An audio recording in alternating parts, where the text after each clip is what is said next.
Hello మామ, అలా ఇంట్లో ఎంతసేపు ఉంటామని చెప్పి మా నాన్న అడిగితే, అలా రారా బయటకు వెళ్దాం ఎక్కడ దగ్గరికి అన్నారు. అలా నాన్న ఎక్కడికి వెళ్తున్నావు అని అడిగితే, రా ఎక్కువ నువ్వు ముందు నేను చెప్తాను అన్నారు. సరే నాన్న ఎక్కడికి వెళ్తున్నావు ఇప్పటికేం చెప్పండి అంటే, అలా సింహాచలం తీసుకెళ్ళిపోయారు మామ ఏమనకుండా. అలా సింహాచలం బయలుదేరేసాక అలా కొండ కింద నుంచి ఆ వైబ్ స్టార్ట్ అవుతుంది మామ మనకి. కానీ ఆ కొండ బైక్ మీద కానీ వెళ్తే ఆ ఫీల్ ఉంటుంది మామ. స్టార్టింగ్లోనే గేట్ 1 ఉంటుంది ఎంట్రన్స్.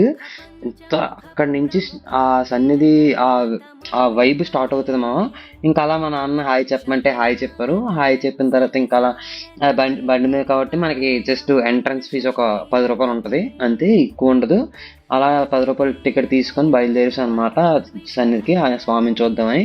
కానీ వెళ్తున్నంతసేపు అక్కడ ఉండే గాలి, అక్కడ ఉండే వైబు, ఆ వ్యూ కానీ చాలా బాగుంటుంది మామ. అక్కడ నుంచి సిటీ కూడా చాలా బాగా అనిపిస్తుంది. అలా పైకి వెళ్ళిపోయాం. పైకి వెళ్ళిపోయిన తర్వాత అలా దర్శనం చేసుకున్నాం స్వామిని. దర్శనం చేసుకున్న తర్వాత అలా చిన్న వీడియో తీసుకున్నాం మా నాన్నగారు నేను.